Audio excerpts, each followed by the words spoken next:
It's time for Mr. Fundamental! Presented by no one. First of all, we've reached 1,000 subscribers during the week, so I want to thank you all for helping me reach that milestone. The Milwaukee Bucks are reaching a milestone of their own with the NBA Best Defense for the second straight year. Take a peek at the defensive rating, and they've taken a bigger step than people realized. Letting opponents score just over 3 points less might not seem like a big deal, but with NBA teams upping their pace and jacking up more threes, this is an impressive feat. Without further ado, let's look at how they're doing this. In a league where small ball and switching schemes have won championships, the Bucks went old school by sagging their bigs and limit switches. They have Brook Lopez sag back in pick and rolls, station him near the rim, and just jump straight up to contest. Again, Lopez never shows on the screen, and when Bledsoe fights through it, Lopez swoops in for the block. The Bucks are essentially packing the paint by collapsing on drives. Look at how 4 defenders are in the paint. It does lead to an open catch and shoot 3, but I'll get to that later. Here's a Spain pick and roll. They focus on keeping the ball out of the paint, and 4 players had a foot in there. Lopez does a late closeout to invite a 3 ball from a poor shooter. Sagging isn't just limited to Lopez. Hill is doing the same thing here, while Matthews fights over the screen. On the handoff, Hill creates space for Matthews to go under the screen, allowing him to keep up with LeBron. Now Lopez is ready to come over, and Giannis helps in the corner as well. They give up a decent look from 3, but they prevented a shot in the paint. Many teams will switch pick and rolls if they had Giannis, but the Bucks stick to their philosophy. When McGee receives the ball, check out where Lopez is. He's preventing any openings on backdoor cuts and in a prime position to deter any drives to the rim. Now all they give up is a mid-range jumper. On the Mitchell drive, check out how 4 defenders are surrounding him. Giannis is even jabbing at Mitchell and inviting a pass to the corner.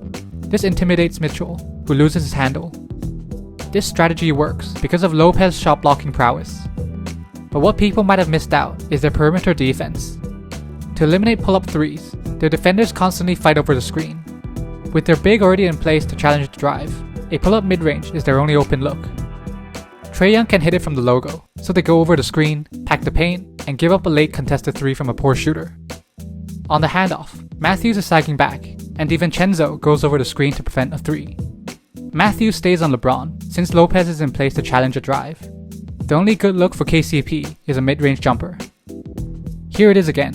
DiVincenzo goes over the screen, and although Harris makes it, the Bucks must be happy with a mid-range pull-up with a hand in his face.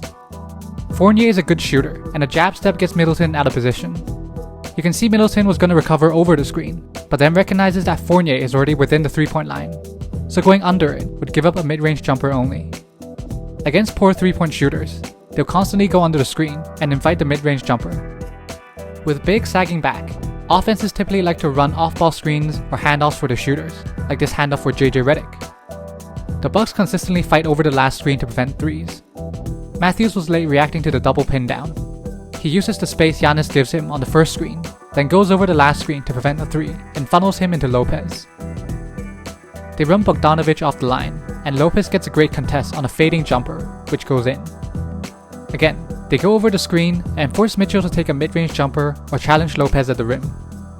Teams could adjust by setting the last screen higher, but the Bucks' length lets them contest these shots. DiVincenzo beats Svi to the spot before the handoff.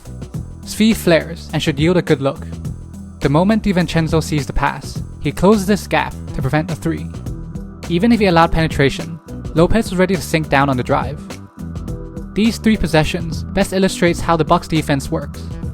First, Ilyasova goes over both screens on the pin down. Middleton sees the flare screen coming and fights over the screen, leaving a mid-range pull-up as the only good look. The Pistons run a pin down into handoff, but Middleton sags back to prevent a backdoor cut, then chases Snell. He prevents the 3 by constantly going over the screen and funnels him into Giannis. On the kick-out, they give up a 3 from a poor shooter with the long-armed Giannis closing out. Middleton goes over the screen, and Lopez doesn't fully help on the drive, since there are 2 players and Giannis in the driving lane, and no one to help on Embiid. You can see the late contest by Lopez to invite the mid-range jumper. We can't forget about Giannis' impact. Most teams don't have another long defender to help on the weak side. With Lopez worried about a potential lob to McGee, Giannis comes from behind for a block. His size is a lot more effective on tagging rollers when Lopez is showing, and he prevents the putback. The Bucks have 3 players with a foot in the paint. Matthews gives DiVincenzo some space to get around the screen. Giannis' size prevented the lob to McGee, and his athleticism allowed him to get a late contest on AD.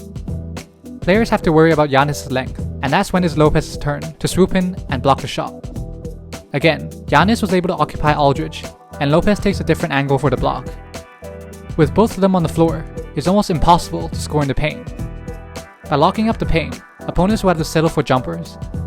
It's not a problem if they're having a hot shooting night, but if they're struggling to make shots, they can't build up rhythm by getting easy baskets in the paint. There's always a weakness in every defensive game plan, and for the Bucks, it's the amount of threes they give up. They allow the most 3-point shots in the league, and that usually spells disaster on defense.